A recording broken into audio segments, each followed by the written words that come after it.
The SidePlate field fillet welded moment frame connection debuted in 2009 and proved to be much more cost-effective with even better performance than the original SidePlate configuration. Using the SidePlate system speeds up the steel fabrication and erection processes and reduces the overall cost of construction.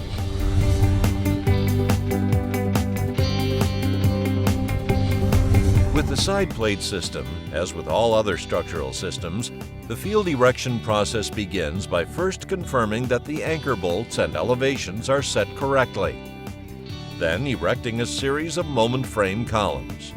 SidePlate columns are typically 2 stories, but can be either 1 or 3 stories as well, depending on the project-specific design requirements. The columns arrive at the site with the side plates and top supporting deck angles already attached to the column. In addition, a temporary construction aid has been welded on the top edge of the side plates at the shop in order to maintain the required clear distance at the bottom edge of the side plates, which allows the installation of the moment frame beam. Using industry-standard techniques such as a lifting lug or a pair of chokers as shown here, lift the column from the ground and into position.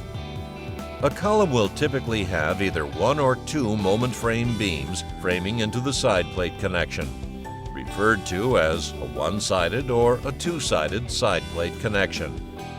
Care should be given to one-sided connections and properly rigging the column, as the center of gravity will be slightly off from the column center line. It should be noted that column splices are specified by the engineer of record.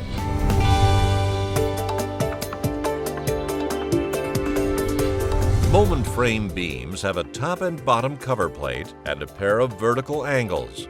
The top cover plate is typically detailed to be 1/16 to 1/8 of an inch narrower than the column flange width for ease of beam installation, whereas the bottom cover plate is typically detailed to be wider than the column flange width and the side plate thicknesses. 1 or more beams can be lifted into position. Depending on project conditions, typically 1 connector at each end of the beam will receive the beam, or in some cases, both connectors will be at one end. The connectors will guide the beam up in between the side plates. A properly shop-installed temporary construction aid at the top of the side plates is what makes it possible for a smooth beam installation. Next, quickly install 2 of the bolts at each end prior to releasing the crane.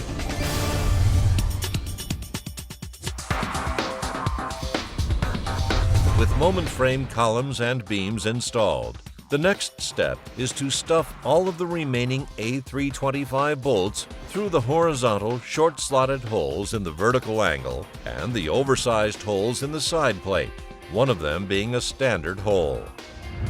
The number of bolts required at each end is typically dependent on the weight of the beam, with most projects using 6 bolts per beam end.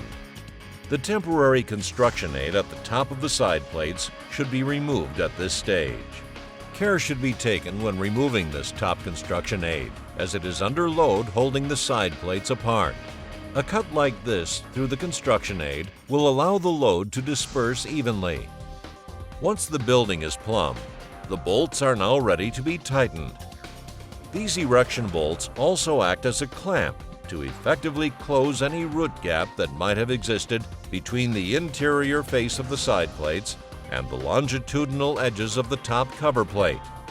Emphasis should be given to the bottom cover plate and bringing it into a snug fit with the bottom edges of the side plates.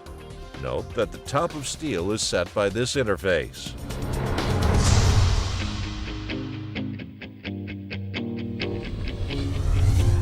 To complete the field assembly, 4 horizontal fillet welds joining the side plates to the cover plates are then deposited in the horizontal welding position, and 2 vertical single-pass fillet welds joining the side plates to the vertical angles are deposited in the vertical welding position. The field fillet welding of a side plate connection is now complete, and decking can be fully installed. Note that the side plate weld holdbacks are independent of the protected zones, and in many conditions, side plate connection welds will be welded into the protected zones.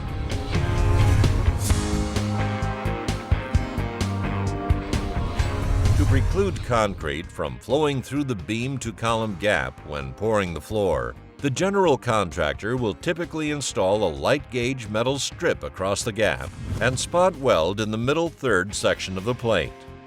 For projects that require fireproofing, standard sprayed-on fire-resistant material shall be applied to side plate connections.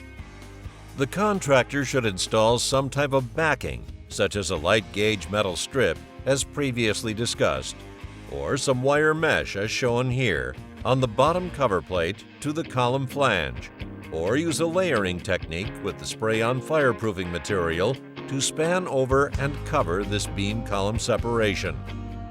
The thickness shall be just like that of a pipe or tube column section, with a constant wall thickness using the thickness of the side plate. Once the fireproofing material has been applied, the general contractor should come back and mark the protected zones so that all other disciplines are aware. Thank you for your interest in the side plate field fillet welded moment connection. We hope that this short video has been of help to you and look forward to working with you on your next steel project.